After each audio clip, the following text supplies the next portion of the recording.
حضرت مولانا قاسم نانوتوی رحمۃ اللہ علیہ جو بانی دارالعلوم دیوبند تھے، تو ان کے خلاف انگریز نے گرفتاری کا حکم جاری کر دیا۔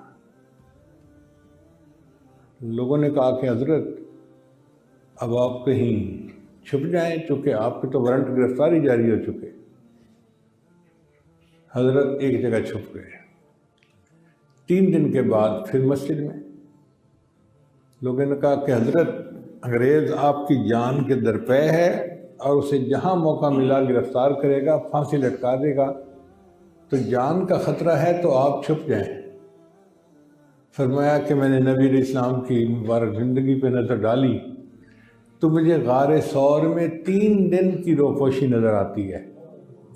میں 3 دن روپوش رہا، اب میں باہر آ گیا ہوں، اگر پھانسی بھی لٹکائیں تو میں لٹک جاؤں گا، مگر عمل وہ کروں گا جو سنت کے مطابق ہوگا۔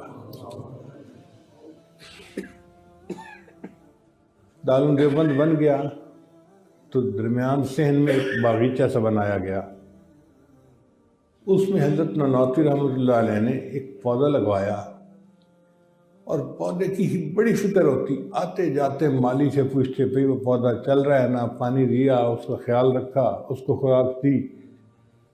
وہ کہتا ہے حضرت میں اس کا بہت خیال رکھتا ہوں، مگر مسئلہ کیا ہے کہ پودے تو کئی لگے ہوئے ہیں، آپ جب بھی آتے ہیں اسی کے بارے میں پوچھتے ہیں۔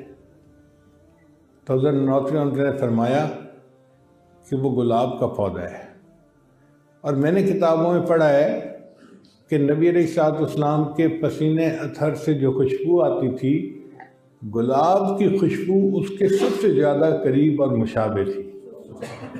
تو میں نے یہ گلاب کا پودا اس لیے لگوایا کہ اس کی خوشبو کو سونگھ کے مجھے نبی علیہ السلام کا مبارک پسینہ یاد آیا کرے گا۔ حضرت مولانا حسین مدنی رحمۃ اللہ علیہ مدینہ طیبہ میں رہتے تھے اور حدیث کا درس دیتے تھے۔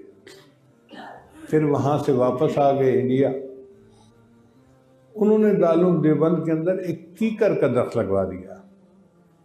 اب مالی بڑا حیران، اتنی خوبصورت بلڈنگ اور صحن میں اتنے خوبصورت پودے لگے ہوئے پھولوں والے، اور اس کے درمیان کیکر کا درخت جس میں کانٹے کے سوا کچھ ہوتا ہی نہیں ہے۔ تو اس نے پوچھا کہ حضرت آپ آتے ہیں تو اسی درخت کو دیکھتے ہیں اور اسی کے بارے میں پوچھتے ہیں، آخر اس کی کیا خاص وجہ ہے؟ تو حضرت مدنی نے جواب دیا کہ میں نے کتابوں میں پڑھا ہے کہ نبی علیہ السلام نے بیعت رضوان جس درخت کے نیچے لی تھی وہ کیکر کا درخت تھا، تو میں نے دارالعلوم دیوبند کے صحن میں کیکر کا درخت اس لیے لگوایا کہ اس درخت کو دیکھ کے مجھے اپنے آقا کی یاد آیا کرے گی۔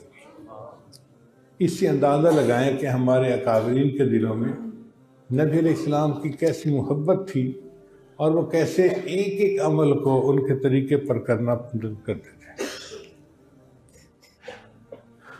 بایزید بستامی رحمۃ اللہ علیہ ہمارے سلسلے کے ایک بزرگ گزرے ہیں۔ ایک آدمی ان کی صحبت میں 20 سال رہا، بعض کتابوں میں 10 سال لکھا ہے، بعض میں 20 سال۔ تو 20 سال ان کے پاس رہا۔ پھر ایک دن کہنے لگا کہ حضرت مجھے اجازت دیں، میں واپس جاتا ہوں۔ تو پوچھا بھی کیوں جاتے ہو؟ کہ جی میں تو آپ کی خدمت میں آیا تھا کہ میں رہوں گا تو آپ کی کوئی کرامات دیکھوں گا، اور 20 سال میں نے تو کوئی کرامت ہی نہیں دیکھی، اس لیے میں کہیں اور جاتا ہوں۔ انہوں نے فرمایا اچھا یہ بتاؤ کہ ان 20 سالوں میں آپ نے مجھے کوئی کام سنت کے خلاف کرتے ہوئے دیکھا ہے؟ اس نے کہا نہیں دیکھا۔ فرمایا اس سے بڑی اور کرامت کیا ہو سکتی ہے کہ 20 سال میں ایک کام بھی سنت کے خلاف تم نے نہیں دیکھا۔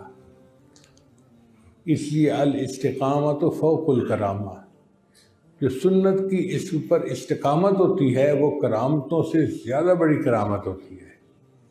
اللہ تعالیٰ جس بندے کو چاہتے ہیں اس کو سنت کی اتباع کی توفیق عطا فرما دیتے ہیں۔